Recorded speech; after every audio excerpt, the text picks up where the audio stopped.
Welcome to Candlelit Tales.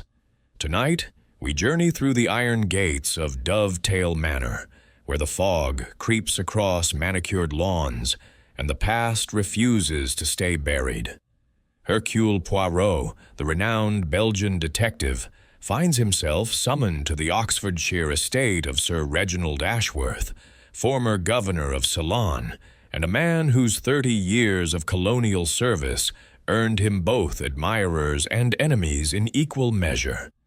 Join us for the Governor's final gambit, a tale of imperial secrets, calculated betrayal, and a chess game where the stakes are measured in blood. Crafted in homage to the masterful Agatha Christie, whose genius we honor, though this mystery unfolds on our own terms. Before we begin, tell us in the comments, where are you joining us from tonight? Your presence illuminates our journey through these shadowed mysteries. Now, let the story unfold. Chapter 1.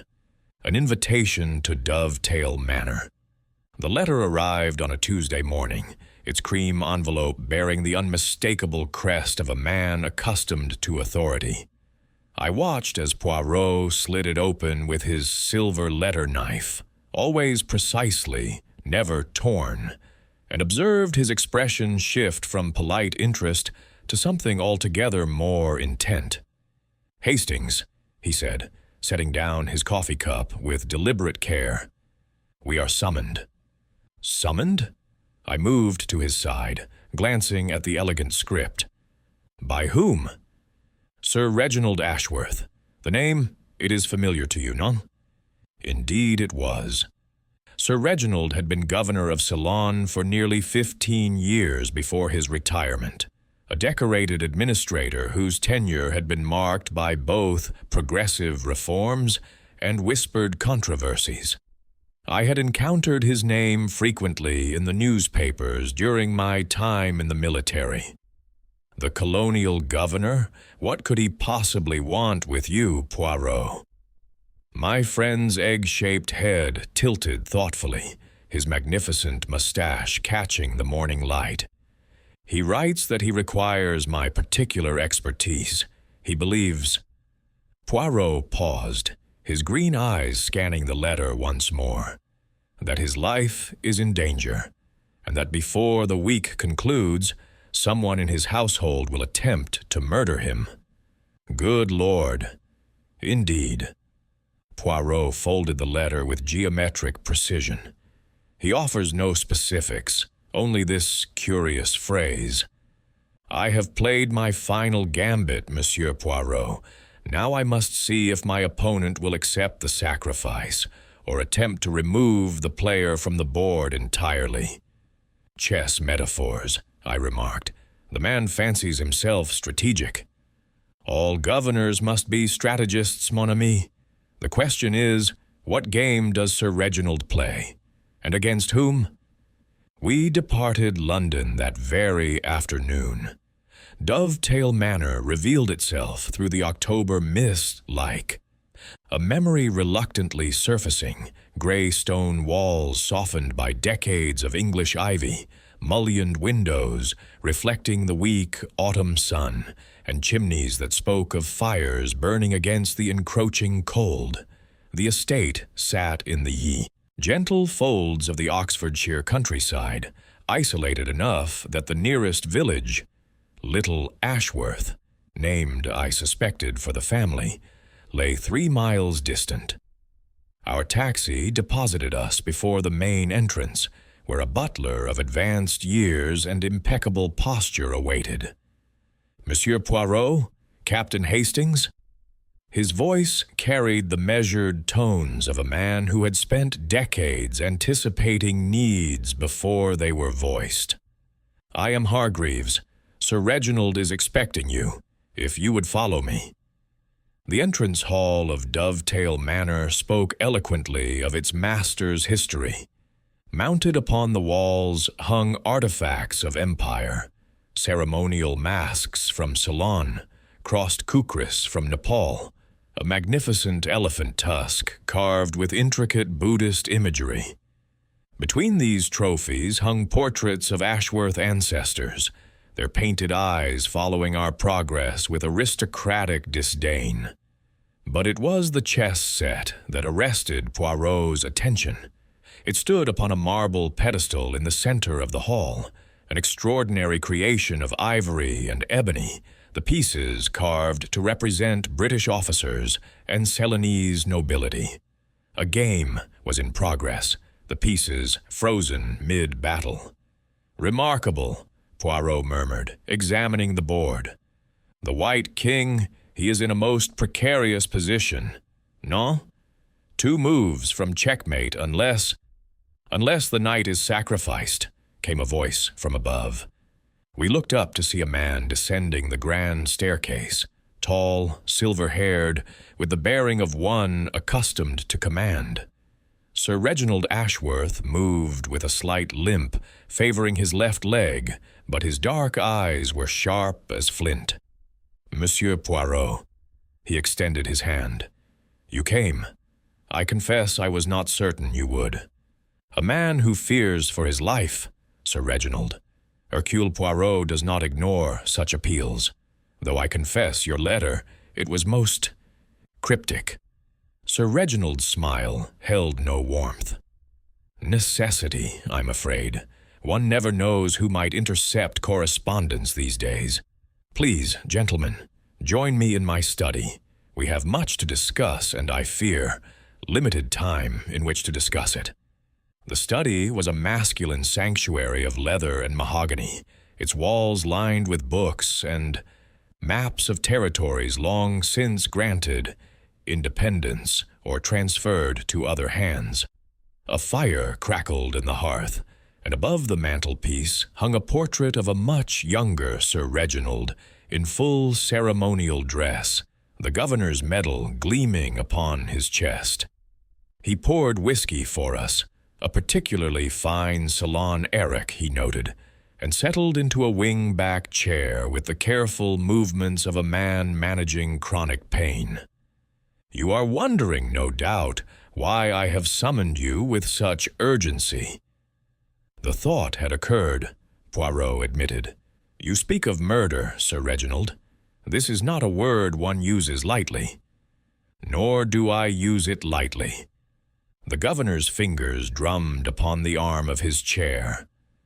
"I am 73 years old, Monsieur Poirot.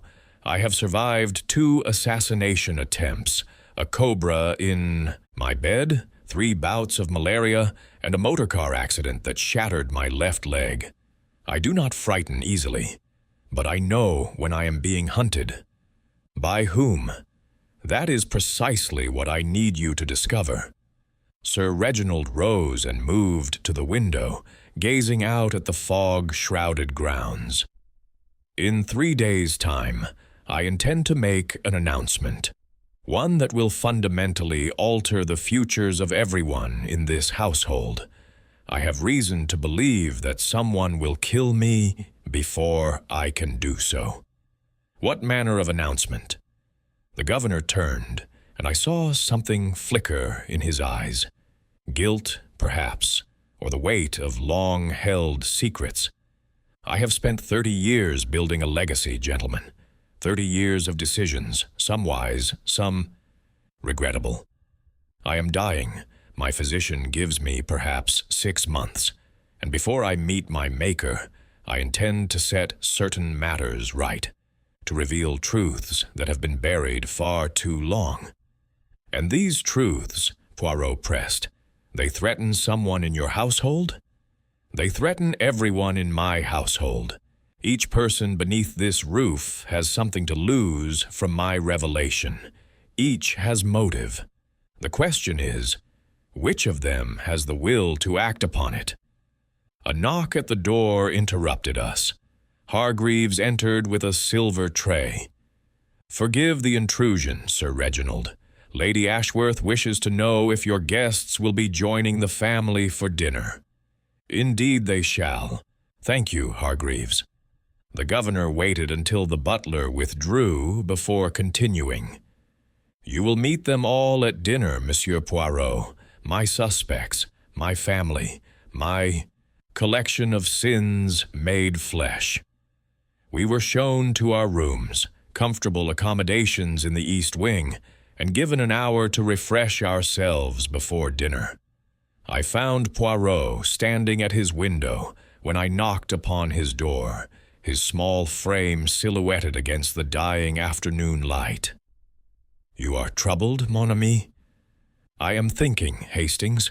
Sir Reginald speaks of a revelation that threatens all, yet he offers no specifics. He claims to know he will be murdered, yet he cannot name his killer. He summons Hercule Poirot, yet he withholds the very information I require to protect him. Perhaps he doesn't know who poses the threat. Perhaps. Poirot's fingers traced his mustache thoughtfully. Or perhaps, Hastings, Sir Reginald Ashworth is himself playing a game. The question is, what are the true stakes, and who in this household is truly the opponent? The dining room of Dovetail Manor could have seated 30. Tonight, only 8 places were laid at the long mahogany table, the empty chairs testament to either economies or exclusivity. Crystal chandeliers cast prismatic light across the damask tablecloth, and the family silver gleamed with the patina of generations. I took careful note of the assembled company as introductions were made. Lady Ashworth, Sir Reginald's wife of 45 years, was a handsome woman of perhaps 68, her gray hair styled with elegant simplicity, her manner gracious but watchful. She greeted us with the practiced warmth of a woman who had spent decades as a diplomatic hostess, yet I detected something guarded behind her smile. "How delightful that Reginald's little mystery has brought such distinguished guests," she said, though her eyes darted toward her husband with an expression I could not quite read. "I do hope you won't find us too dull after the excitement of London." "Madame," Poirot assured her, "I have found that the English countryside, it often conceals excitements of the most unexpected nature. The governor's son, Edward Ashworth, was a disappointment after his father's commanding presence. A man of 45, he possessed the soft features and uncertain bearing of one who had lived too long in a Titan's shadow. His handshake was damp, his greeting mumbled, and his eyes held the particular hunger of a man awaiting an inheritance. "Father's told us nothing about why you're here," Edward said, his voice carrying a petulant edge. "Typical. Always keeping secrets, always playing his little games." "Edward." Lady Ashworth's tone carried quiet reproach. "It's true, Mother. Everyone knows it." More interesting was Edward's wife, Cynthia, a sharp-featured woman of 40 with intelligent eyes and a manner that suggested she missed nothing. She greeted us with cool politeness, her gaze assessing us with the efficiency of a skilled card player evaluating new opponents. "Monsieur Poirot's reputation precedes him," she remarked. "One wonders what particular puzzle has drawn you to our humble family gathering." "All families, madame, they are puzzles," Poirot replied smoothly. "It is merely that some puzzles, they prove more complex than others." The governor's secretary, Mr. James Holloway, was a lean man of 50 with prematurely gray temples and the self-effacing manner of one accustomed to existing in the margins. He had served Sir Reginald for 20 years. I learned, first in Ceylon, now here at Dovetail Manor, handling correspondence, managing accounts, and generally making himself indispensable. "I'm afraid I'm rather dull company," Holloway said, his smile apologetic. "Facts and figures are my domain. I leave the drama to the family." The final guest surprised me most. Dr. Marcus Webb was a distinguished physician of perhaps 60, with silver hair and the steady hands of a surgeon. He had served as chief medical officer in Colombo during Sir Reginald's governorship, and had, it seemed, maintained the friendship across the decades. "Sir Reginald invited me for the weekend," Webb explained, his accent carrying traces of his Yorkshire origins. "He mentioned wanting to discuss certain matters from our time in Ceylon. Old business, he called it. Though what old business requires a detective's presence, I confess I cannot imagine." Throughout dinner, I observed the currents of tension flowing beneath the polished surface.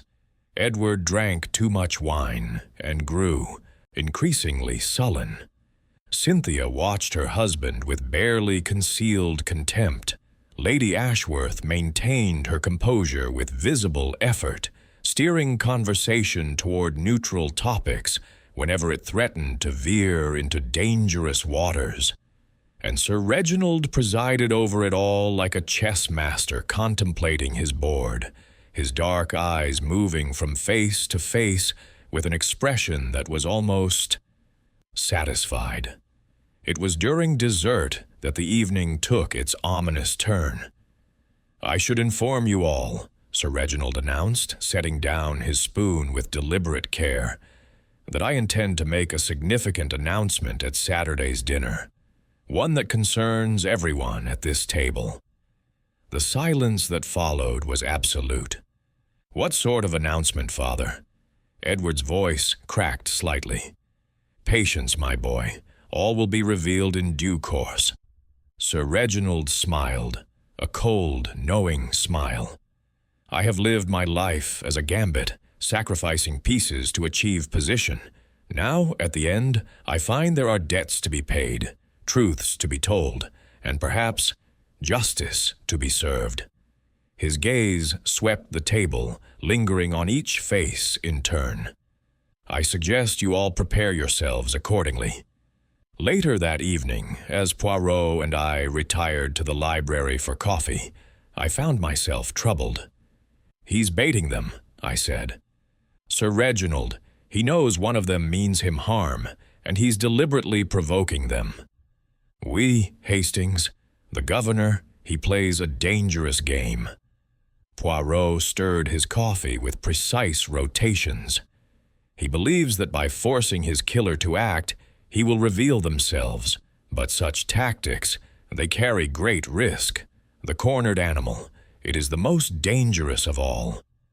"Can we protect him?" Poirot's expression was grave. "We shall try, mon ami.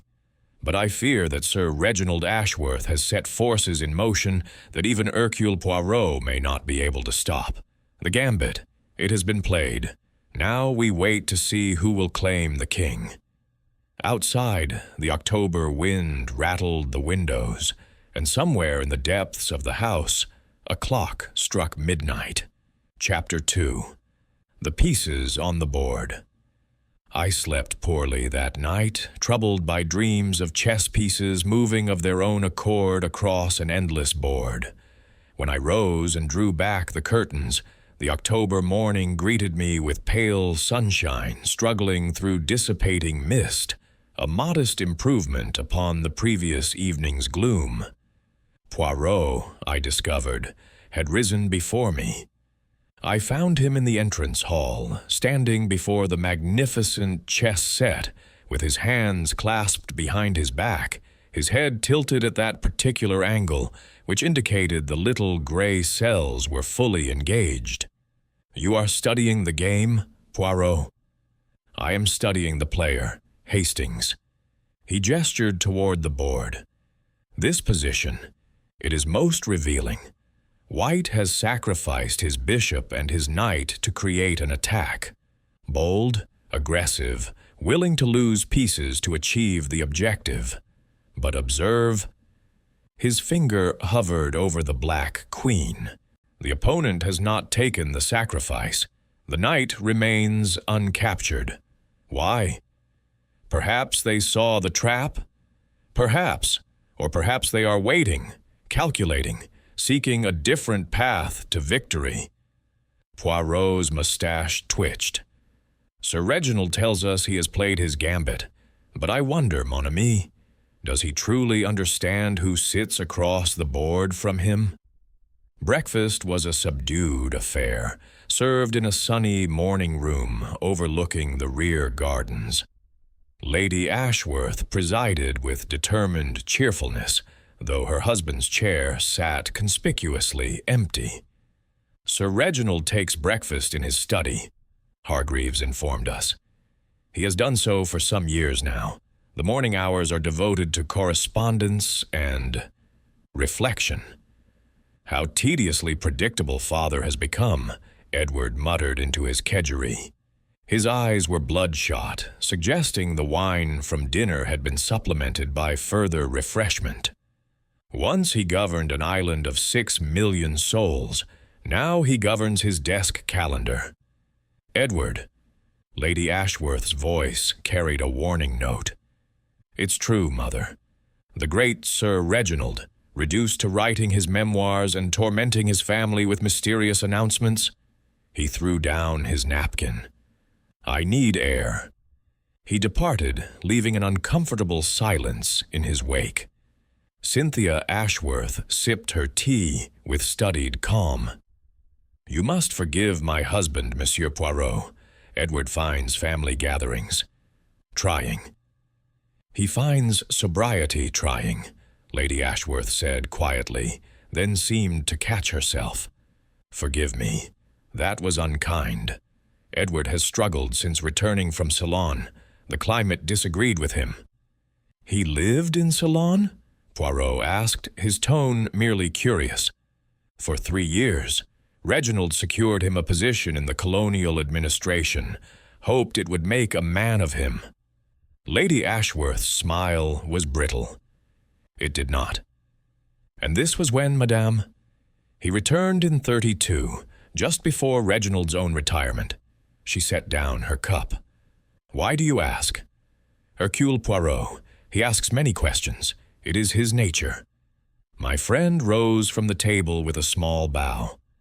If you will excuse me, I should very much like to explore the grounds. The English country garden, it holds great fascination for me. This was, I knew, entirely false. Poirot's appreciation for gardens extended precisely as far as their geometric precision and no further. But I followed him nonetheless. The gardens of Dovetail Manor had been designed in the formal English style, with clipped hedges, gravel paths, and a rose garden now fading into autumn dormancy. Poirot picked his way carefully along the paths, avoiding any suggestion of mud upon his immaculate patent leather shoes. We are not here to admire the horticulture, I observed. Non, we are here to observe without being observed. He nodded toward a figure on the far lawn, James Holloway, walking briskly toward what appeared to be a small cottage near the estate's boundary wall. The secretary, he takes his morning constitutional with admirable punctuality. But his destination, it interests me. We followed at a discreet distance, pausing behind a substantial yew hedge as Holloway approached the cottage and knocked upon its door. A moment later, it opened to reveal a woman, elderly, dark-skinned, dressed in the simple attire of a servant. Poirot, I whispered. Who is she? That, Hastings, is an excellent question. The conversation between Holloway and the woman was too distant to overhear, but their body language spoke clearly enough. Holloway appeared agitated, his hands gesturing emphatically. The woman shook her head repeatedly, her posture defensive. Finally, Holloway pressed something into her hand, paper, perhaps money, and departed with visible frustration. Most illuminating, Poirot murmured. Come, Hastings, we shall take a different route back to the house. I wish to encounter Monsieur Holloway quite by accident. The accidental encounter occurred near the rose garden, where Holloway had paused to light a cigarette, his hands not entirely steady. Ah, Monsieur Holloway. Poirot approached with every appearance of delight. You too appreciate the morning air.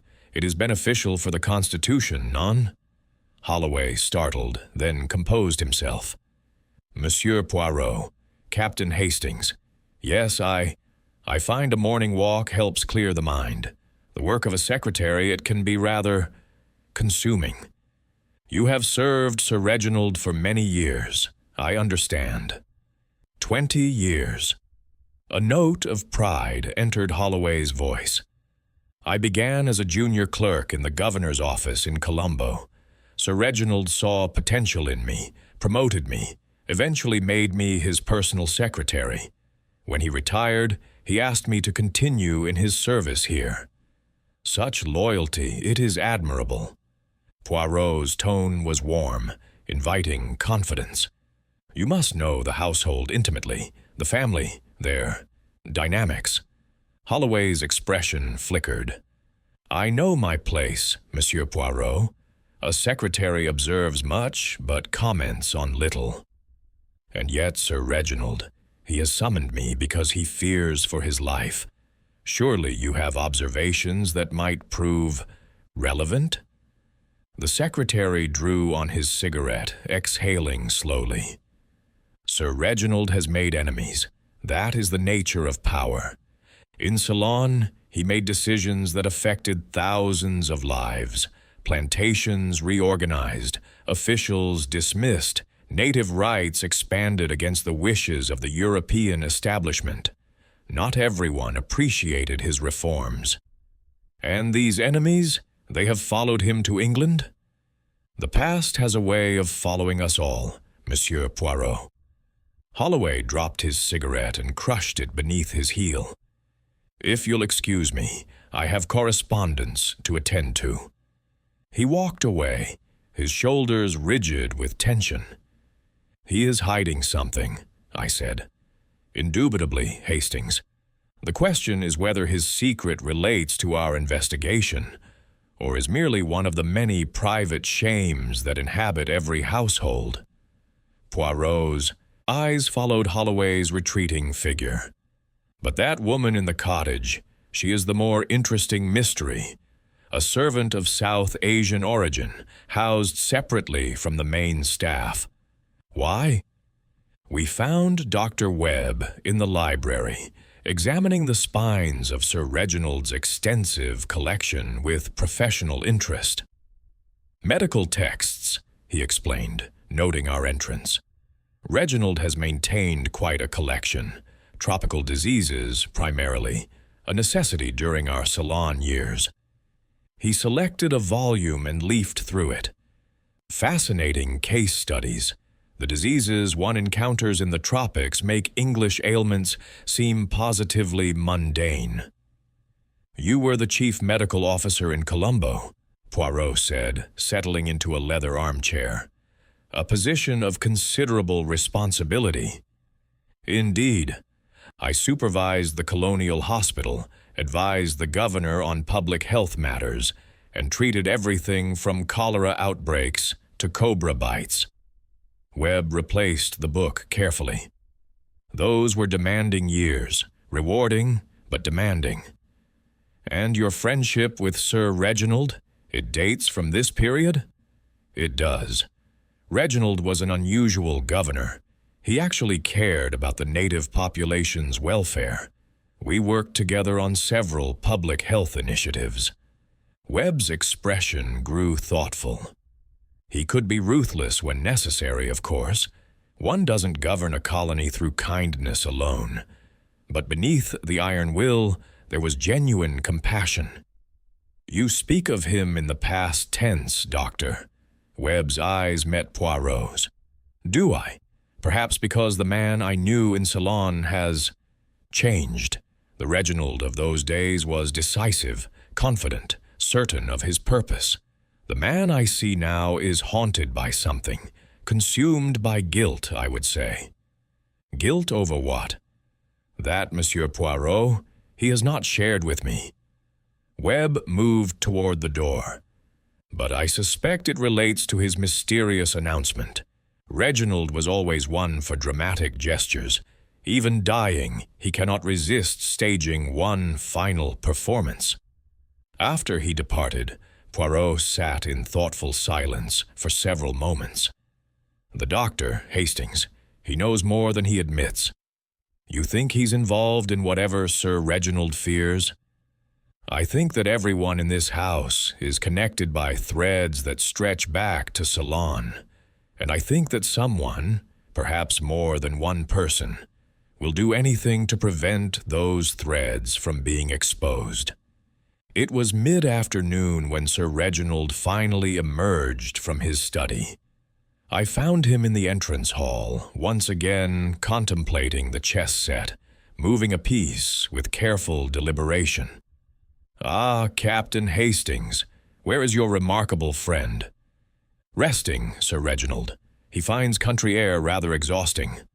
The governor chuckled, a dry, humorless sound.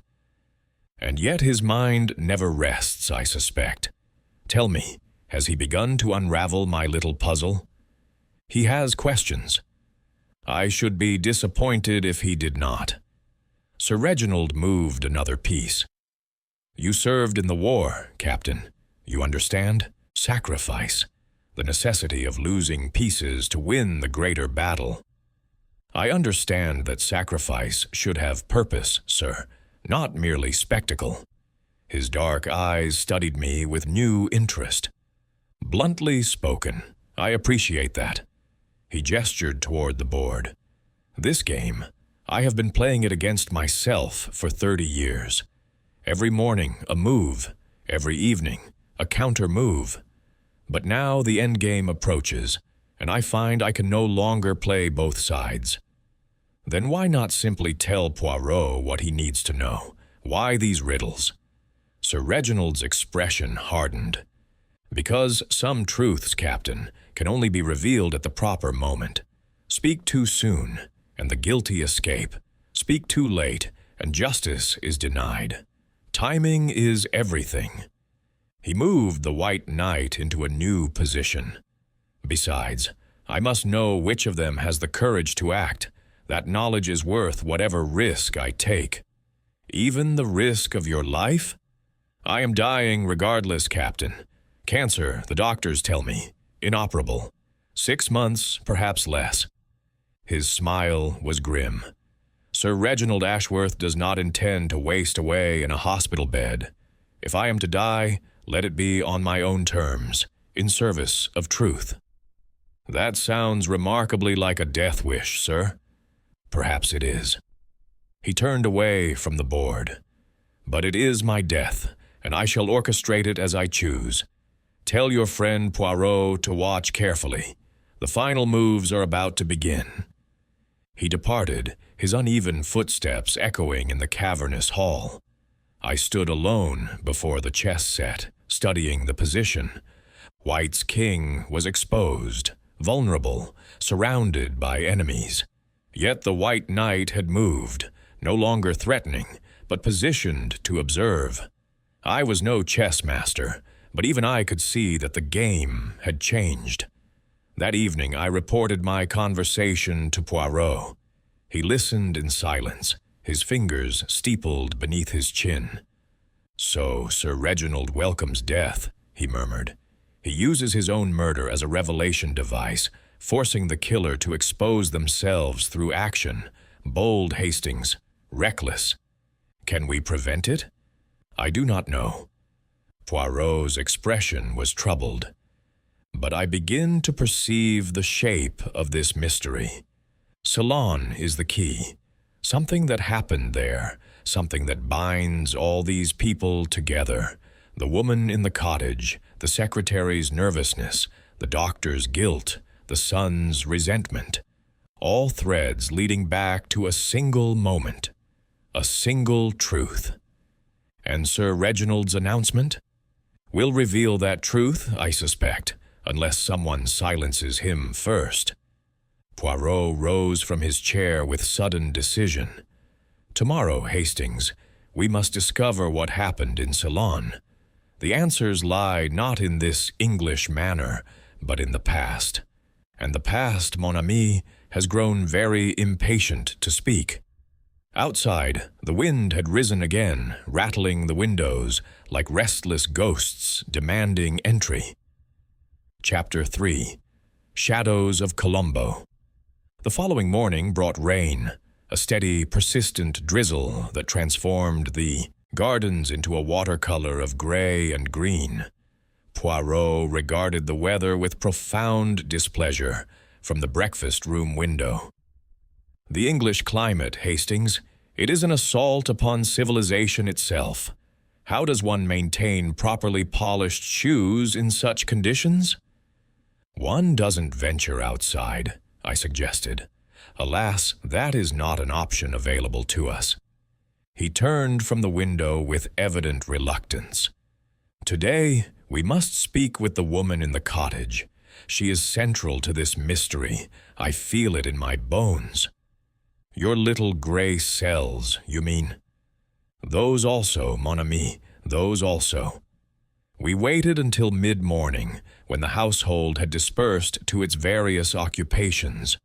Sir Reginald had retreated to his study, Lady Ashworth to her sitting-room, and the others had made themselves scarce in the manner of guests seeking to avoid uncomfortable encounters. Armed with an umbrella of inadequate dimensions, I accompanied Poirot across the sodden lawn toward the cottage we had observed the previous day.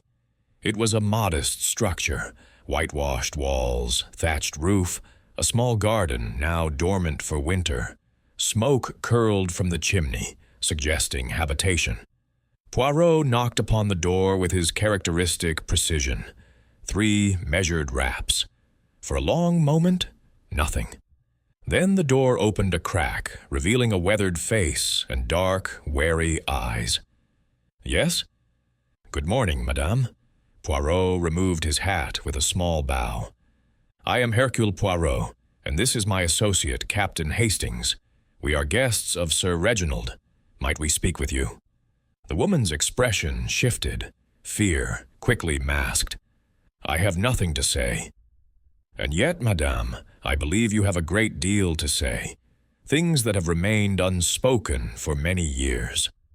Poirot's voice was gentle, coaxing. I am not here to cause you harm. I am here to prevent it, to others, and perhaps to yourself. Something in his tone must have reached her. After a moment's hesitation, she stepped back and opened the door wider. Come in, then, quickly, before someone sees. The cottage interior was simple but immaculate. A single room serving as kitchen, sitting area, and bedroom, with a curtained alcove providing minimal privacy. The furnishings were modest, yet I noticed touches of beauty. A carved wooden elephant on the mantelpiece, a faded silk scarf draped over a chair, photographs in tarnished frames. The woman, I estimated her age at perhaps 65, gestured toward 2 worn armchairs near the fire. Sit, I will make tea. That is most kind. Poirot settled himself with care, his eyes already cataloguing every detail of the room. May I ask your name, madame? Kamala. She busied herself with the kettle, her back to us.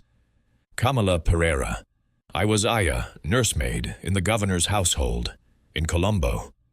You came to England with Sir Reginald when he retired. I came to England, yes, but not with Sir Reginald. Her voice carried a bitter edge.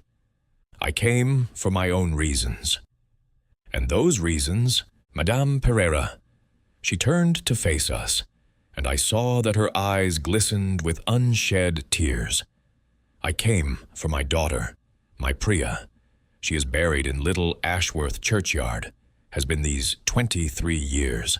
I could not leave her alone in this cold country. Poirot leaned forward, his expression one of profound sympathy. Your daughter died here, in England?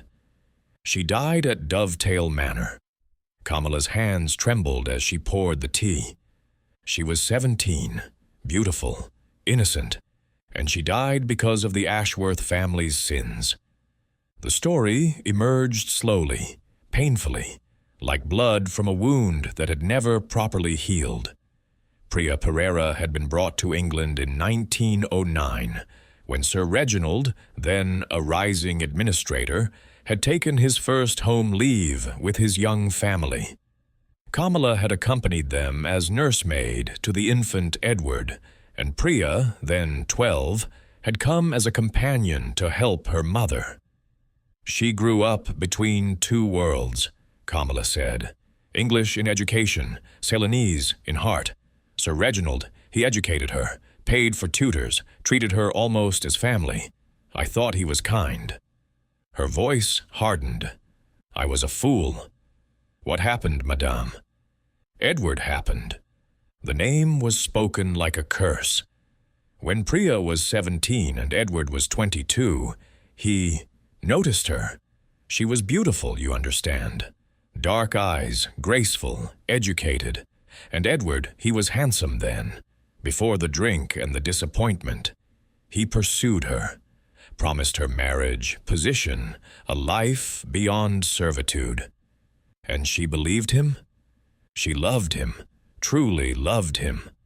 Kamala's cup rattled against its saucer. When she discovered she was with child, she went to Edward. He laughed at her, called her a native girl with ideas above her station, said his father would never permit such a disgrace. I felt a cold anger building in my chest. The blackguard. Priya went to Sir Reginald, hoping for justice, for compassion. Kamala's voice dropped to barely a whisper. He gave her money, told her to go away, to dispose of the problem quietly. When she refused, when she threatened to make her condition public, he had her dismissed, cast out. I was permitted to stay, but my daughter was sent away with nothing but the clothes on her back and a handful of coins.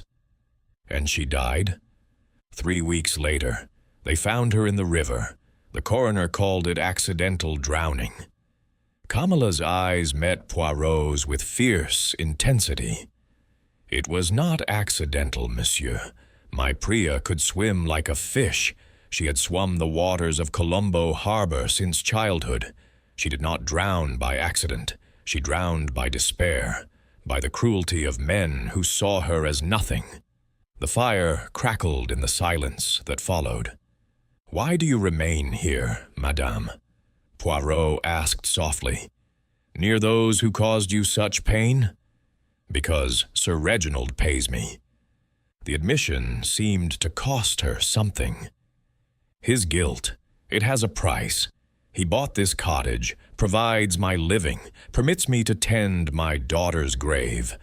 It is hush, money, I suppose you would call it, payment for my silence. And Monsieur Holloway, he visits you. Kamala nodded slowly. James, Mr. Holloway, he knew Priya. They were friends in Ceylon before the family came to England. He has been kind to me, checking on my welfare, warning me when— "Warning you of what, madame?" She hesitated, fear flickering across her features. "Sir Reginald's announcement. James believes it concerns Priya. He believes Sir Reginald intends to finally acknowledge what happened, to confess his family's sins publicly, as some form of penance. And this concerns you? It terrifies me." Kamala rose abruptly, moving to the window. "For 23 years, I have carried this secret in silence. My daughter's shame, my shame, known only to the family and a few trusted servants. If Sir Reginald speaks publicly, reporters will come. The story will be printed in newspapers. My Priya's memory will be dragged through the mud, her tragedy made entertainment for English breakfast tables. You wish him to remain silent? I wish him dead." The words burst from her with sudden vehemence. "There, I have said it. Every night I pray that God will strike him down before he can speak. Does that make me a suspect, Monsieur Poirot? A murderer in waiting? Poirot rose, taking her trembling hands in his own. It makes you a mother, Madame Pereira, a mother who has suffered greatly. He paused. Tell me, do you believe someone in the household will act upon wishes similar to your own? Kamala's laugh was hollow. Everyone in that house has reason to want Sir Reginald silenced. His wife, who has spent 45 years protecting her son from the consequences of his actions. Edward, who cannot bear to have his sins exposed. The daughter-in-law, whose social position would be destroyed by the scandal. Even Dr. Webb. The doctor? He signed the death certificate. Accidental drowning, he wrote. He knew it was a lie. They all knew. We walked back to the manor in thoughtful silence, the rain having subsided to a fine mist. My mind churned with the horror of what we had learned. A young girl's death, a family's complicity, decades of purchased silence. The motive, Hastings, it is now clear, Poirot said. Sir Reginald's announcement threatens to expose a scandal that could destroy the Ashworth family. Edward's affair with a servant, the pregnancy, the girl's death, perhaps even the falsified death certificate. Any of them might kill to prevent such exposure. But which one, Poirot? They all have reason. Indeed, and yet... He paused, his brow furrowing. Something troubles me. Madame Pereira spoke of Monsieur Holloway with warmth. He warned her, he visits her. He was Priya's friend. Such loyalty, it suggests a deeper connection than mere acquaintance. You think Holloway was in love with the girl? I think, Hastings, that we must learn more about Monsieur James Holloway's history, a junior clerk in Colombo who rises to become the governor's personal secretary. Such advancement requires either exceptional ability or exceptional leverage. We found the household gathered for luncheon, the atmosphere thick with unspoken tension. Sir Reginald presided at the head of the table, his color poor, but his spirits seemingly elevated. Monsieur Poirot, he called out as we entered, you have been exploring despite the weather. I trust you found the grounds educational? Most educational, Sir Reginald. Poirot took his seat with careful composure. The English countryside, it conceals many surprises. I noticed Holloway's sharp glance in our direction, quickly suppressed. Lady Ashworth's hands tightened on her napkin. Edward continued eating with mechanical indifference, but Cynthia's eyes darted between Poirot and her father-in-law with calculating interest. Tomorrow evening, Sir Reginald announced, I shall make my statement. I have asked Hargreaves to prepare the drawing-room for a formal gathering. All household members will attend, including... His gaze swept the table meaningfully. Those who might prefer to remain in the shadows. Father, this is absurd. Edward's voice was thick, whether from wine or emotion I could not tell. What purpose does this theatrical performance serve?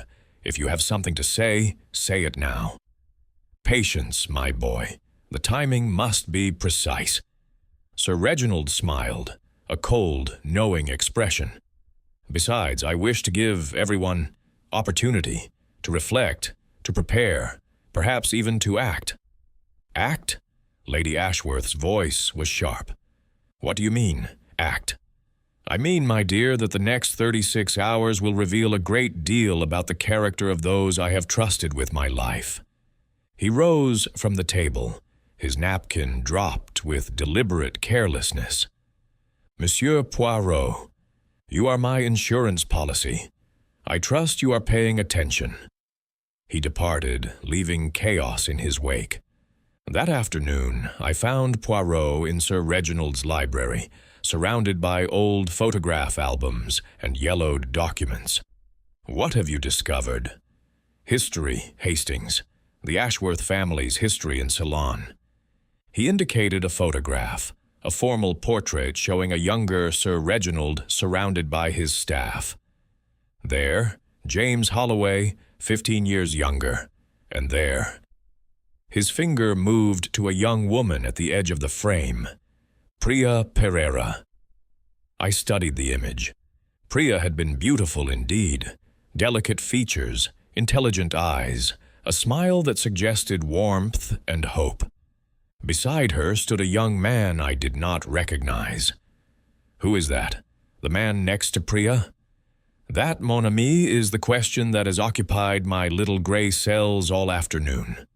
Poirot produced a magnifying glass, examining the photograph closely. He wears the uniform of a junior administrator. He stands close to Priya, protectively close, and his features, what about them? They bear a certain resemblance to Monsieur Holloway, the shape of the jaw, the set of the eyes. Poirot set down the glass.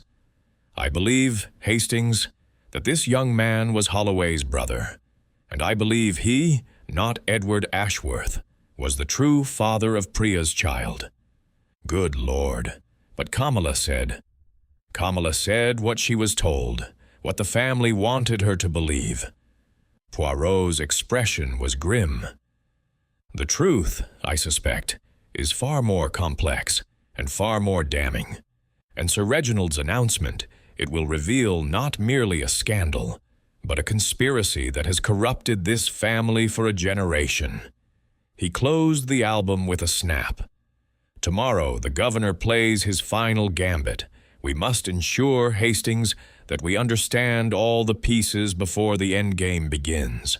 For I fear that someone in this house has already decided that Sir Reginald must not live to make his revelation. Chapter 4. The Final Evening. The morning of Sir Reginald's announcement dawned gray and still, the air heavy with the particular tension that precedes a storm, whether meteorological or otherwise. I found Poirot already dressed and pacing his room when I knocked upon his door, his agitation evident in the disorder of his usually immaculate appearance. "You did not sleep well, Poirot?" "I did not sleep at all, Hastings." He paused before the window, his reflection ghostly in the glass. The little gray cells, they have been most active, and yet the picture, it remains incomplete. There are pieces missing, pieces that I fear will only reveal themselves when it is too late. Too late for Sir Reginald? Too late for someone, mon ami, of that I am certain. At breakfast, the household wore the brittle politeness of people awaiting execution. Lady Ashworth poured tea with mechanical precision, her conversation limited to observations about the weather. Edward did not appear at all. Hargreaves informed us he had taken a tray in his room, claiming indisposition. Cynthia ate in silence, her sharp eyes moving from face to face with barely concealed calculation. Only Dr. Webb seemed at ease, buttering his toast with the steady hands of a surgeon. "The condemned man's last meal," he remarked, then caught himself. "Forgive me, gallows humor, an occupational hazard of the medical profession. You believe Sir Reginald's announcement will have fatal consequences?" Poirot inquired. "I believe, Monsieur Poirot, that some revelations cannot be survived. Not in the literal sense, though, given the tensions in this house, one cannot entirely rule that out, but in the social and familial sense." Webb set down his knife. "What Reginald intends to reveal will destroy the Ashworth name. Edward's political ambitions, such as they are, will be finished. Lady Ashworth's standing in society will evaporate, and I—" "Yes, Doctor? You?" Webb's expression flickered, guilt quickly suppressed. "I signed a death certificate 23 years ago. I knew it was incomplete. If that becomes public knowledge, my reputation, my practice, everything I have built will crumble. And yet you came when Sir Reginald summoned you. I came because Reginald gave me no choice. Webb rose from the table. He has letters, Monsieur Poirot, documents, evidence of my complicity. He made it quite clear that my presence was required, or those documents would find their way to the medical council. His smile was bitter. Sir Reginald always was a master of leverage. I found Poirot in the entrance hall after breakfast, once again contemplating the chess set. The position had changed overnight. The White Knight had been captured, removed from the board entirely. "Someone has been playing," I observed. "Sir Reginald. He moves the pieces each morning and evening." Poirot's finger traced the empty square where the knight had stood. "The sacrifice is complete. The knight has fallen. And now—" He indicated the exposed white king. "The king stands alone." A rather obvious metaphor. Sir Reginald is not a subtle man, Hastings. He believes he controls this game, that his gambit will expose his enemies, while he watches from safety. Poirot shook his head slowly. But the opponent, the true opponent, has been making moves that Sir Reginald cannot see. The game, I fear, is not proceeding as he imagines. Mid-morning brought an unexpected development. I was crossing the main hall when raised voices drew me toward Sir Reginald's study. The door stood slightly ajar, and I confess I paused to listen. Detective work, after all, sometimes requires the suspension of gentlemanly scruples. "You cannot do this, Reginald." Lady Ashworth's voice trembled with barely controlled fury. 45 years I have stood beside you, 45 years of sacrifice, of silence, of protecting this family from your indiscretions. And now you would destroy everything for the sake of your conscience? My conscience has been silent too long, Margaret. Sir Reginald's tone was weary but resolute. The girl deserved better. Her mother deserves the truth. The truth? The truth will not bring Priya back. It will only destroy the living, your son, your grandchildren, your legacy. Is that what you want? To end the Ashworth name in scandal? The Ashworth name was built on lies, Margaret. It is time those lies were acknowledged. And what of Edward? Have you considered what this will do to him? There was a pause. When Sir Reginald spoke again, his voice was cold. Edward made his choices. He must live with the consequences. Edward was 22 years old, a boy led astray by a scheming. Do not. Sir Reginald's voice cracked like a whip. Do not speak of Priya in that manner. She was innocent. She was a victim. And we, all of us, failed her. That is the truth I intend to speak tonight, whether you approve or not. Footsteps approached the door. I retreated hastily, but not before catching Lady Ashworth's final words. Then you leave me no choice, Reginald, no choice at all. I reported the conversation to Poirot immediately. His expression grew grave as I recounted Lady Ashworth's final statement. No choice at all, he repeated, the words of one who has reached the end of negotiation. The question, Hastings, is what action does Lady Ashworth contemplate? You don't think she would actually— I think that a mother's love, it is the most powerful force in nature. Lady Ashworth has spent 45 years protecting her son from the consequences of his actions. If she believes Sir Reginald's announcement will destroy Edward utterly— Poirot spread his hands. What would she not do? We were interrupted by Holloway, who appeared in the library doorway with his customary self-effacing manner. Monsieur Poirot? Captain Hastings? Sir Reginald requests your presence in his study. He wishes to speak with you before this evening's gathering." "Ah, excellent. The governor. He chooses to illuminate us at last?" Holloway's expression remained neutral, but I detected something, tension, perhaps, or anticipation, in the set of his shoulders. "Sir Reginald is preparing his statement. I believe he wishes to ensure you understand the full context." Sir Reginald received us in his study, seated behind his massive desk like a general preparing for his final campaign.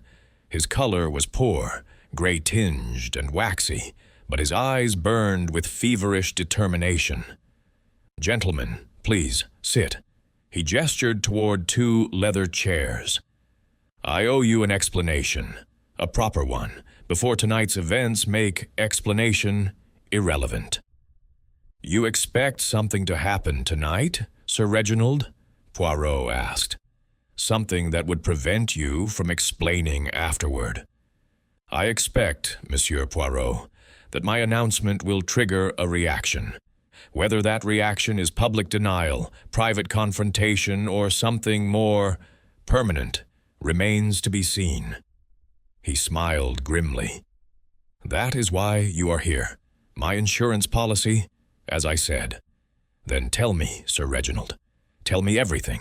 The truth about Priya Pereira. The truth about what happened 23 years ago." For a long moment, the governor was silent. Then, slowly, he began to speak.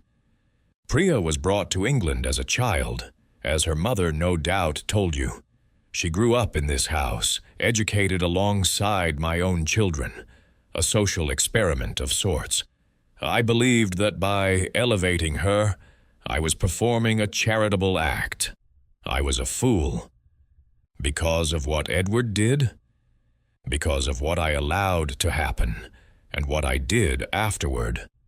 Sir Reginald's hands trembled as he reached for a crystal decanter on his desk, pouring himself a measure of brandy. "When Priya came to me with her condition, I panicked. The scandal would have been ruinous. A governor's son impregnating a native servant? My career would have ended. The family name would have been destroyed." "So you paid her to leave?" "I offered her money, yes, enough to start a new life, raise the child in comfort. She refused. She wanted marriage, the impossible dream." He drank deeply. "When she threatened to go to the newspapers, I had her removed from the household, cast out with nothing. 3 weeks later, she was dead." "And the death certificate?" "Webb signed it. Accidental drowning.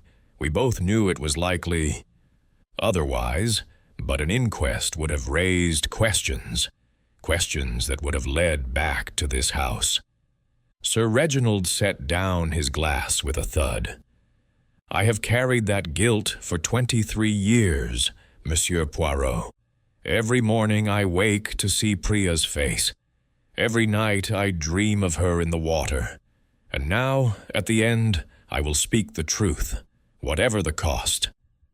"A noble sentiment, Sir Reginald, but there is something you are not telling me." Poirot leaned forward, his eyes intent. "The photograph in your library, the one from Ceylon. There is a young man beside Priya, a young man who resembles Monsieur Holloway. Who was he?" Sir Reginald's expression flickered. Surprise, then something darker. "You are more perceptive than I anticipated, Monsieur Poirot. That young man was Thomas Holloway, James's younger brother. And his connection to Priya? They were close. Very close. Thomas was besotted with her. Everyone in Colombo knew it." Sir Reginald's voice dropped. "When Priya died, Thomas took it badly. He blamed himself, blamed the family, blamed Edward particularly. 6 months later, he walked into the jungle and never returned. They found his body a week later. Suicide, they said. Another death on my conscience. And James Holloway? He knew of his brother's feelings for Priya? James knew everything. He has always known. Sir Reginald's eyes moved to the door, as if checking that they were not overheard. I believe, Monsieur Poirot, that James Holloway has spent 20 years in my household, waiting for this moment, waiting for me to acknowledge the truth. He is the one who convinced me to make this announcement, who argued that confession was necessary for my soul. You believe him sincere? I believe him patient. Sir Reginald finished his brandy. Whether his patience conceals forgiveness or revenge, I cannot say. But tonight we shall all learn the truth, one way or another. The afternoon passed in a haze of tension. The household retreated to separate corners. Lady Ashworth to her sitting room, Edward to the billiard room with a bottle for company, Cynthia to a long walk despite the threatening weather. Dr. Webb remained in the library, ostensibly reading but turning pages with mechanical regularity that suggested his mind was elsewhere. Holloway moved through the house like a ghost, overseeing preparations for the evening gathering. I watched him directing servants, arranging furniture in the drawing room, ensuring that decanters were filled and glasses polished. His efficiency was impeccable, his manner utterly composed. He betrays nothing, I remarked to Poirot. The perfect servant, Hastings, invisible, indispensable, and therefore— Poirot's eyes followed Holloway's retreating form. The perfect position from which to strike. Evening descended upon Dovetail Manor with a peculiar stillness, the sky heavy with unfallen rain. The household gathered in the drawing-room at 8 o'clock, precisely. Lady Ashworth in severe black silk, Edward flushed and unsteady, Cynthia brittle as glass, Dr. Webb with the resigned expression of a man awaiting sentencing. Holloway stood near the door, ever the faithful secretary. Kamala Pereira had been summoned from her cottage.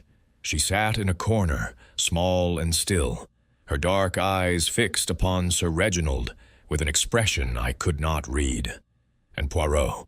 Poirot positioned himself near the fireplace, his little gray cells fully engaged, watching everything. Sir Reginald entered last, leaning heavily upon his cane. He took his position before the mantelpiece, surveying the assembled company with the authority of a man accustomed to commanding attention. "Thank you all for coming," he began, his voice steady despite his obvious frailty. "What I have to say tonight is long overdue, 23 years overdue. It concerns a young woman named Priya Pereira, whose death—" He stopped. His hand went to his chest, fingers clutching at his waistcoat. "Reginald?" Lady Ashworth half rose from her seat. Sir Reginald's face had gone gray. His breathing suddenly labored. The crystal glass slipped from his fingers, shattering upon the hearth. "Something is wrong." He staggered, catching himself against the mantelpiece. His eyes, wide with sudden terror, swept the room, landing briefly on each face before fixing upon Poirot. "The Gambit," he gasped. "The Gambit was not mine." And then Sir Reginald Ashworth, former Governor of Ceylon, collapsed upon the floor of his drawing-room, his final revelation dying unspoken upon his lips. Chapter 5. The little gray cells at work. Chaos erupted in the drawing-room. Lady Ashworth screamed. Edward stumbled backward, knocking over a side table. Cynthia pressed herself against the wall, her face white as paper. Only Dr. Webb moved with purpose, dropping to his knees beside the fallen governor. "Everyone back," Webb commanded, his fingers searching for a pulse. "Give him air." But Poirot was already there, kneeling opposite the doctor, his eyes not on Sir Reginald, but but on the shattered glass upon the hearth. Do not touch anything, Doctor. I fear the air will not help Sir Reginald now. Webb looked up sharply. What do you mean? I mean that Sir Reginald Ashworth has been poisoned, and unless I am very much mistaken— Poirot lifted a fragment of crystal to his nose, sniffing delicately. The poison was administered not moments ago, but several hours past. That's impossible, Webb protested, even as he examined Sir Reginald's pupils, checked his fingernails. The symptoms, the sudden collapse, the symptoms of strychnine. They take time to manifest, non? But when they come swiftly, dramatically. Poirot rose, his expression grave. Sir Reginald is dead, Doctor. You may confirm it, but I assure you, he has been dead from the moment he consumed his afternoon brandy. Inspector Mallory of the Oxfordshire Constabulary arrived within the hour. A tall, thin man with the demeanor of an undertaker and the sharp eyes of one who had seen too much human wickedness to be surprised by anything. Monsieur Poirot, he said, shaking hands with evident respect.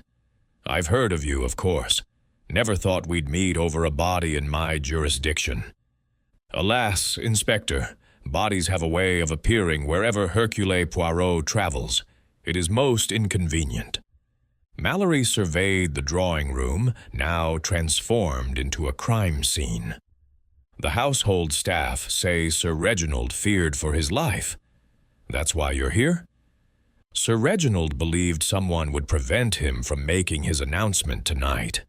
He was correct, though I suspect not in the way he imagined. You mentioned poison, strychnine?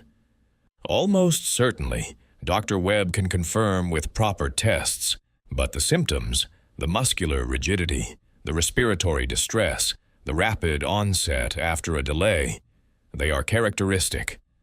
Poirot moved to the drinks cabinet, indicating the decanters.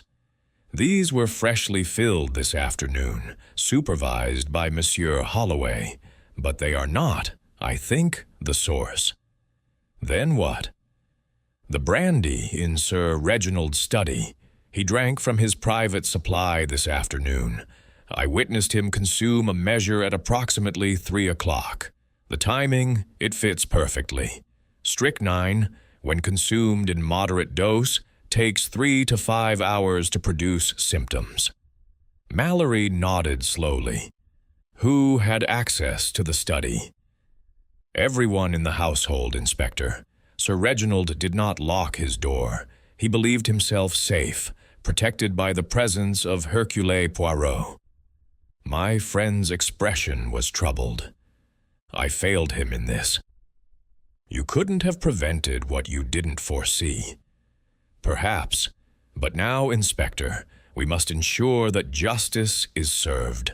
The killer remains in this house. Of that, I am certain. The family had been gathered in the library, under the watchful eye of Constable Harris. They sat in isolated islands of grief, shock, or, in some cases, barely concealed relief. Lady Ashworth had aged 10 years in an hour, her composed facade crumbling into something fragile and lost. "He's really dead?" she asked when we entered. "My husband is dead."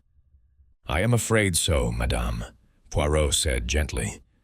"Please accept my condolences." "Condolences?" Edward laughed, a harsh, bitter sound. "Father got exactly what he wanted. Drama, attention, the grand exit." He raised his glass, whiskey by the smell, in mock salute. "To Sir Reginald Ashworth, may he find in death the peace he denied everyone in life." "Edward," Cynthia hissed, "for God's sake." "What?" "We're all thinking it. Father was going to destroy us all with his confession. Well, now he can't. I won't pretend to mourn him." "Your father was murdered, Mr. Ashworth," Inspector Mallory said coldly. "I suggest you consider your words carefully." Edward's face flushed. "You think I killed him? I haven't been in his study for weeks. We barely spoke." "The poison could have been placed days ago," Mallory pointed out, "waiting for the right moment. Then anyone could have done it. The servants, the secretary." Edward's eyes landed on Holloway, who stood silent by the door. James here had constant access. Father trusted him completely. "As he trusted all of you," Poirot interjected. "Trust, it was Sir Reginald's fatal error. He believed he controlled the game, but someone else was playing by different rules entirely." I accompanied Poirot to Sir Reginald's study, now sealed as a crime scene. The afternoon brandy glass still sat on the desk, its contents largely consumed. Poirot examined it with his magnifying glass, then moved to the decanter. "The poison was in the decanter, not the glass," he murmured. "Added recently, within the last day or two. The killer knew Sir Reginald's habits, knew he took brandy each afternoon while working." "That could be anyone in the household." "Precisely, Hastings, but observe." Poirot indicated the chess set visible through the open door. "The murderer also knew about the Gambit, knew what Sir Reginald planned. His final words, 'The Gambit was not mine,' suggest he realized too late that someone else was orchestrating events. Using his own plan against him? Exactament. Sir Reginald believed that by announcing his revelation, he would force the killer to reveal themselves. Instead, the killer used the announcement as cover.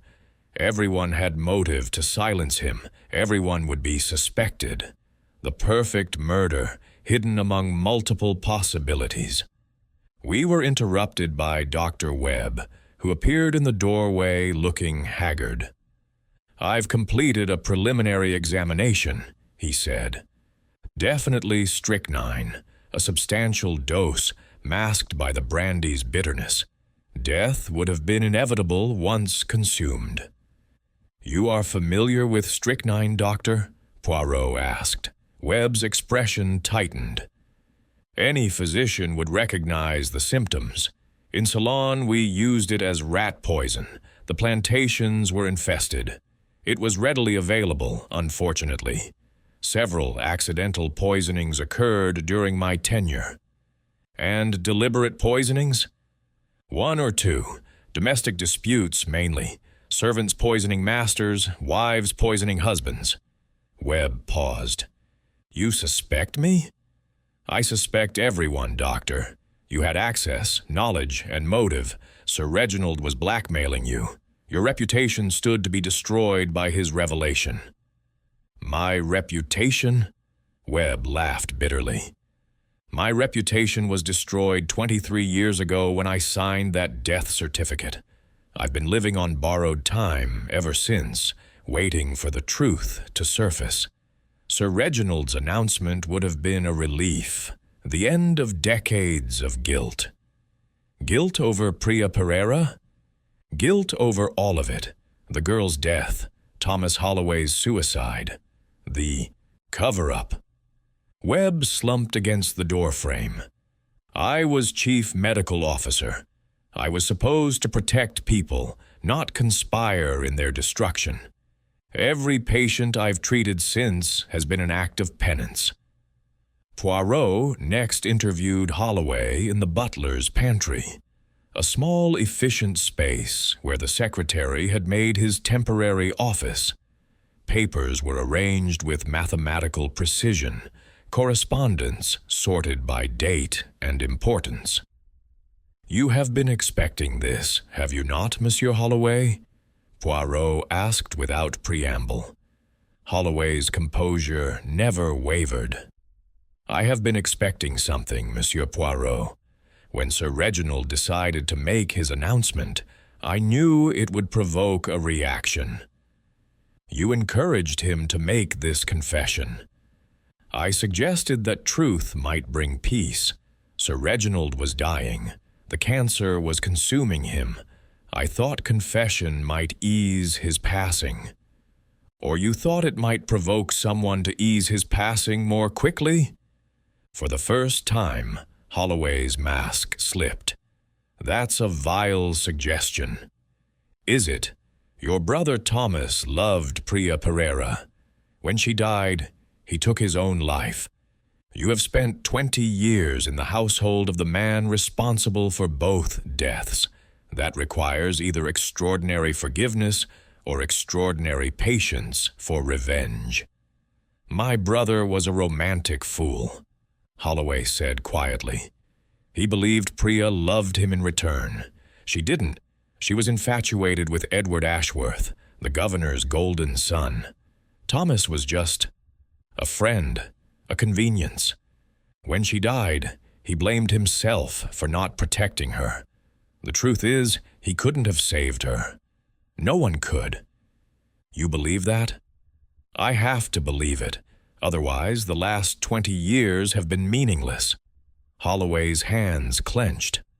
I stayed with Sir Reginald because someone had to remember. Someone had to ensure that Priya and Thomas weren't forgotten entirely. I am their memorial, Monsieur Poirot, their witness, not their avenger.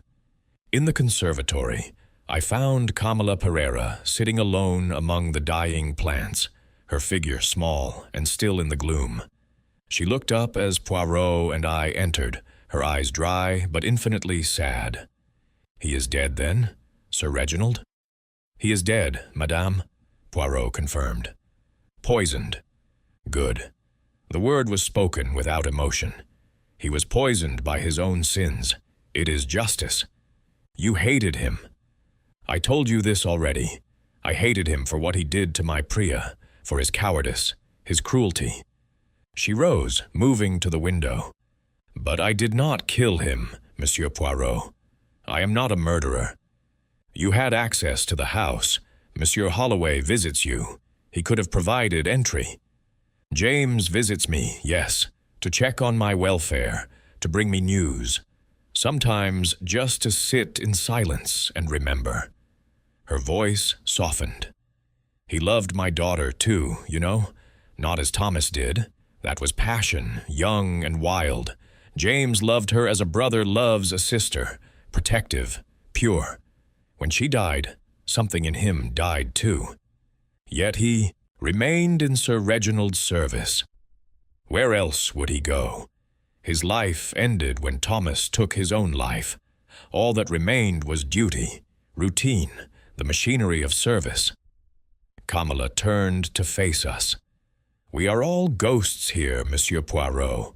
The living and the dead, we haunt each other. Sir Reginald's announcement would have changed nothing. The dead would still be dead. The living would still be haunted. It was near midnight when Poirot assembled everyone in the library. Inspector Mallory stood by the door, his constables positioned to prevent any attempts at escape.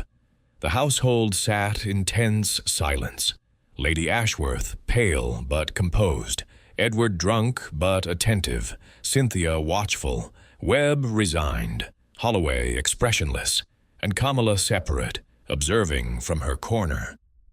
The murder of Sir Reginald Ashworth, Poirot began, positioning himself before the fireplace, was a crime of patience, of calculation, of someone who understood not just the method of murder, but the psychology of the victim. Sir Reginald believed he was playing a chess game, setting a trap for his would-be killer. He would make his announcement, provoke a reaction, and thus expose the guilty party.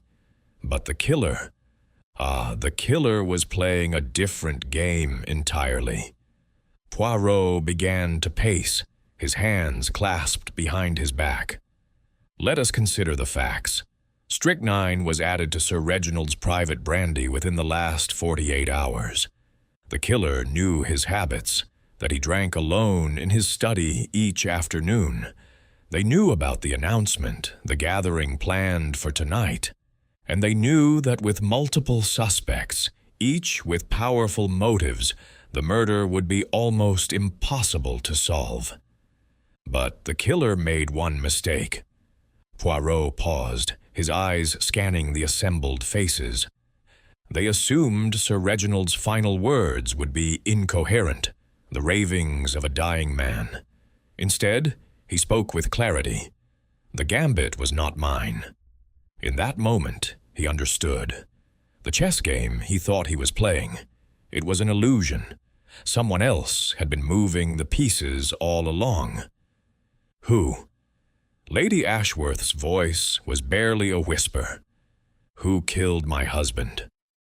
Poirot's gaze settled on one face. The one person who could orchestrate everything from the shadows. The one who encouraged Sir Reginald to make his announcement, knowing it would provide the perfect cover. The one who had 20 years to plan the perfect murder.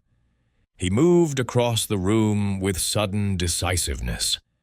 Monsieur James Holloway, you killed Sir Reginald Ashworth. Chapter 6. The Final Revelation.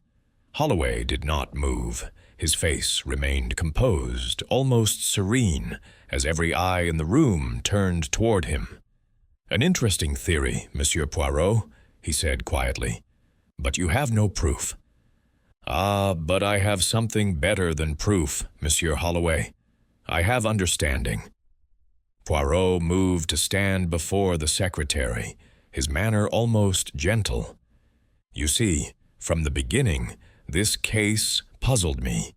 Sir Reginald claimed someone would kill him to prevent his announcement, yet the announcement itself would have destroyed everyone equally.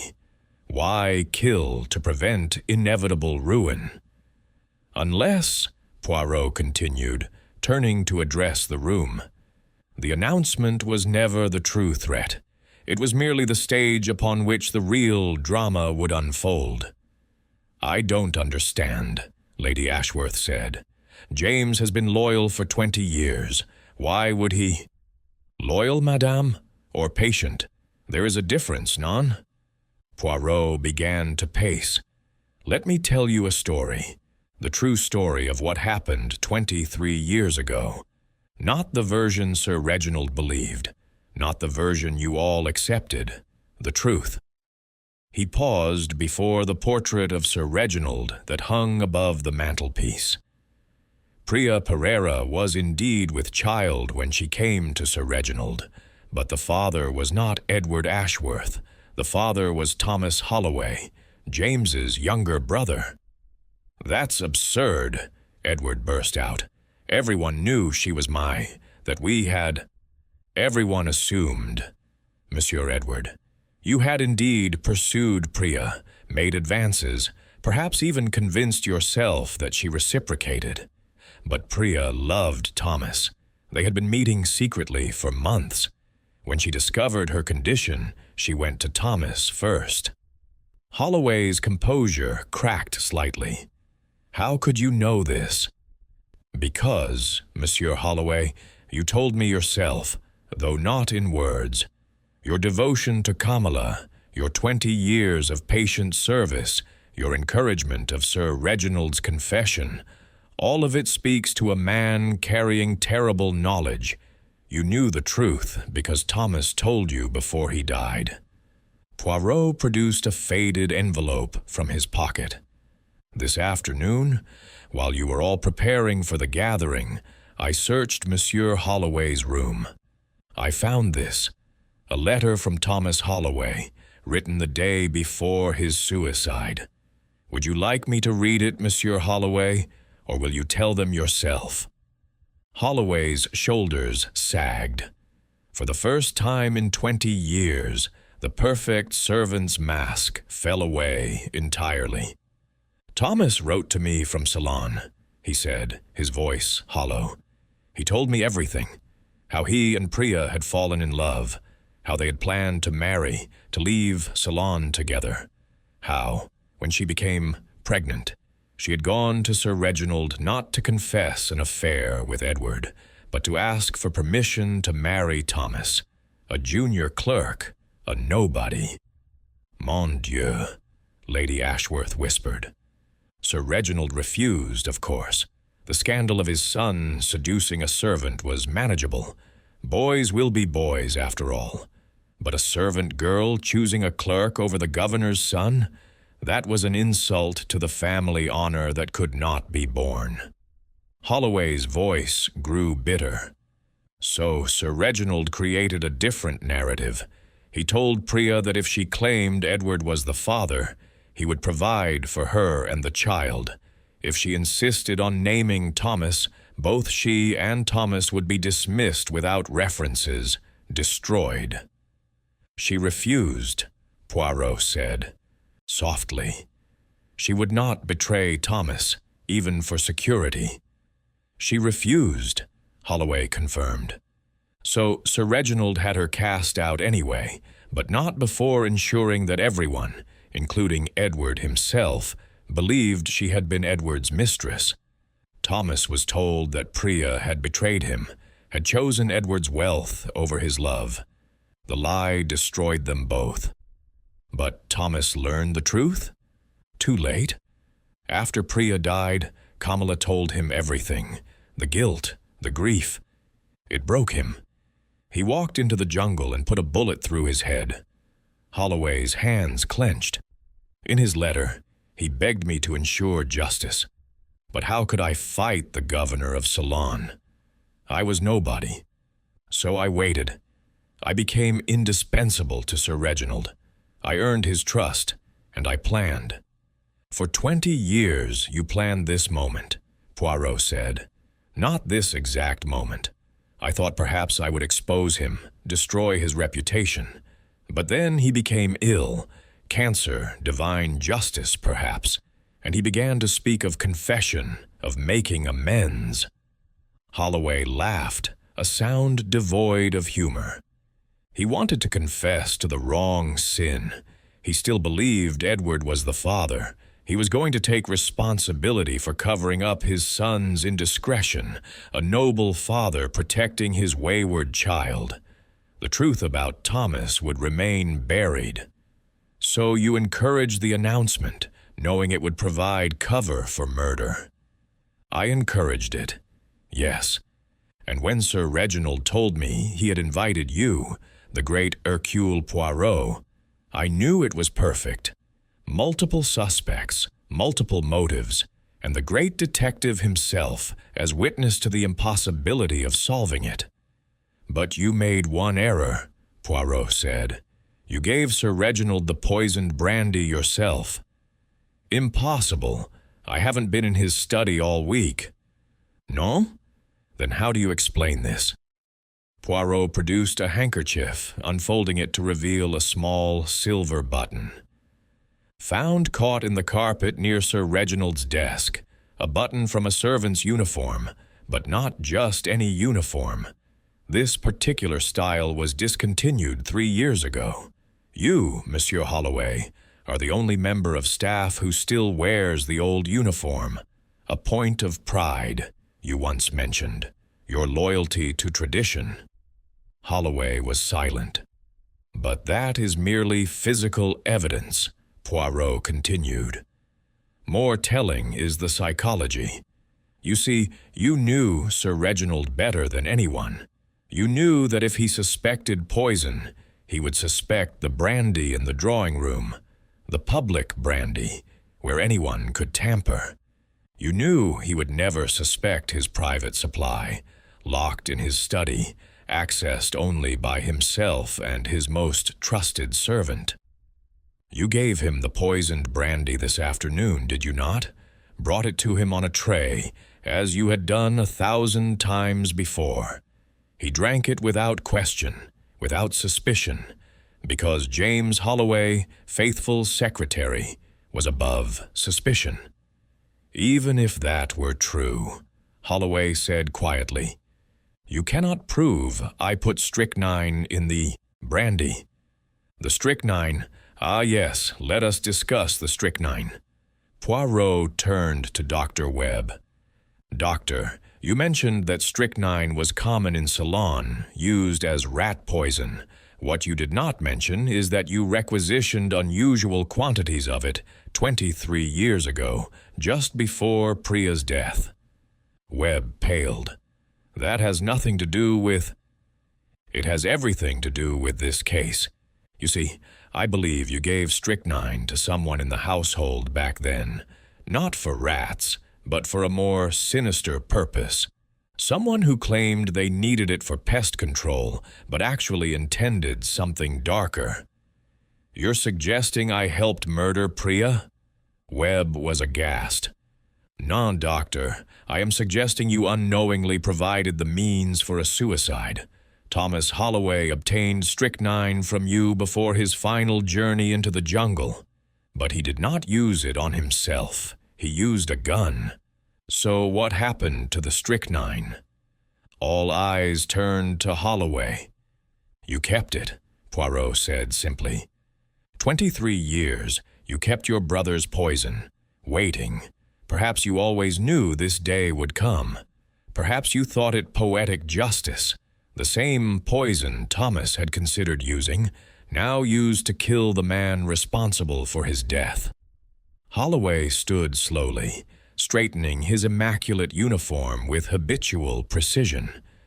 You are remarkably perceptive, Monsieur Poirot. Yes, I kept the strychnine. Yes, I poisoned Sir Reginald's brandy. And yes, I did it knowing full well that I would likely be caught. He looked around the room, meeting each gaze steadily. What I did not anticipate was that Sir Reginald would understand, in his final moments, that he had been outplayed. That small satisfaction was unexpected. Why? Lady Ashworth's voice broke. Why not just tell the truth?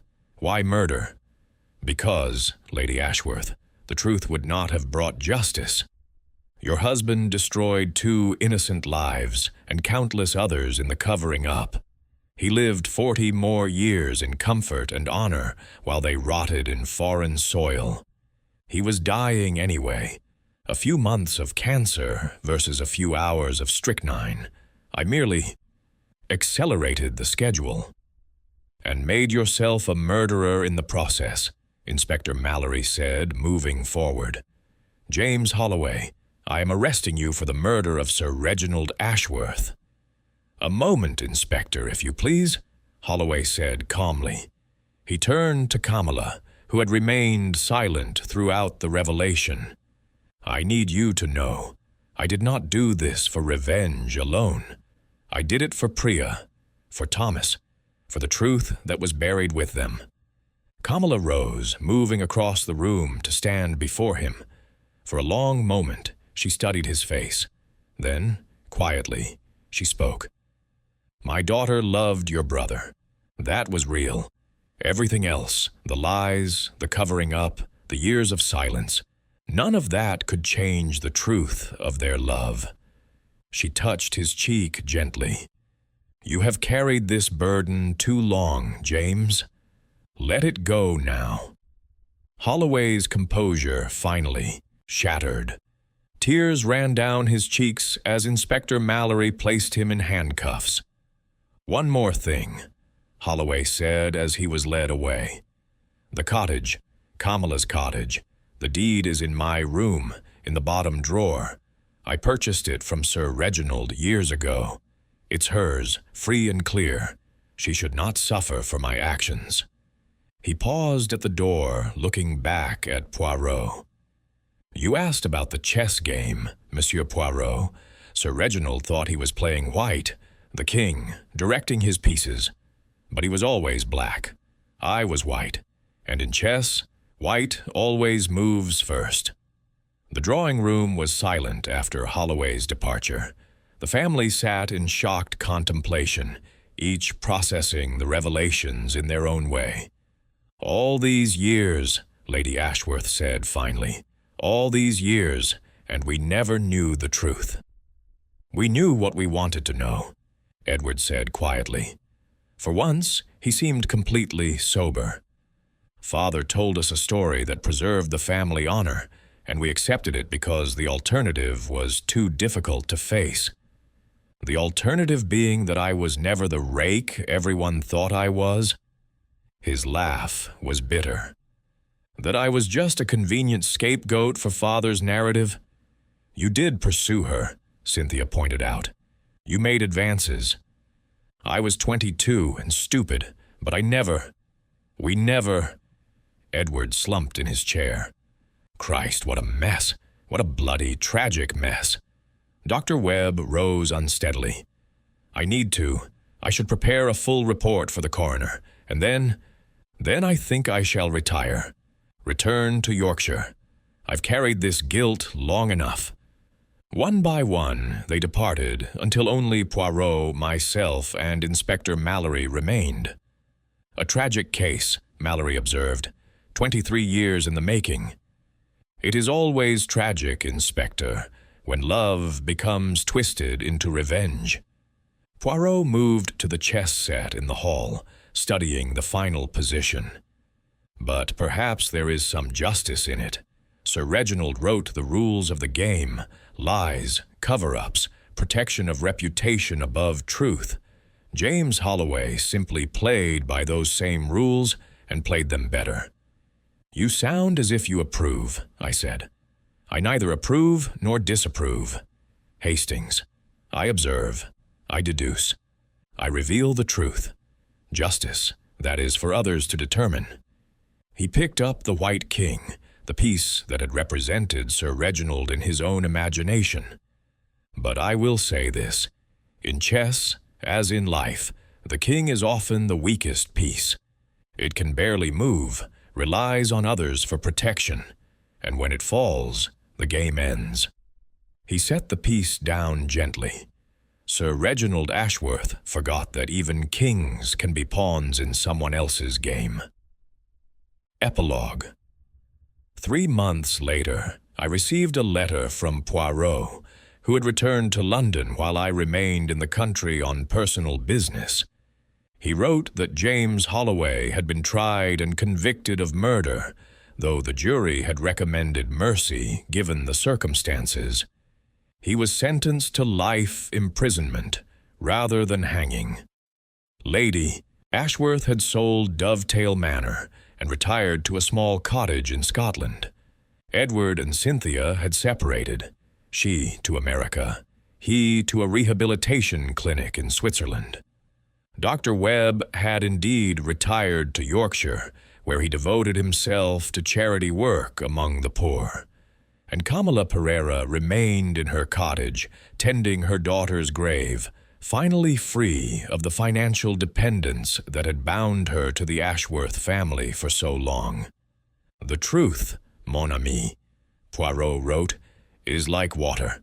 It finds its way to the surface eventually, no matter how deeply it is buried. In this case, it took 23 years and cost 2 more lives, Sir Reginald's, and in a way, James Holloway's. But perhaps now, Priya and Thomas can rest in peace. He signed it with his characteristic flourish, adding a postscript. P.S. The little gray cells, they are troubled by one thought. If James Holloway had simply told the truth 20 years ago, would justice have been served? Or would the Ashworth wealth and influence have buried it once again? Sometimes, Hastings, I wonder if the law and justice are the same thing. It is a question that keeps even Hercule Poirot awake at night. I set down the letter and gazed out at the gray English sky. Somewhere, in a prison cell, James Holloway was paying the price for his patient revenge. Somewhere else, in a cold churchyard, Priya Pereira lay beside the memory of a love that had destroyed so many lives. And I wondered, as Poirot did, whether justice had truly been served, or whether it had simply come too late for everyone involved. The governor's final gambit had ended in a stalemate. In chess, that means no one wins. In life, it means everyone loses.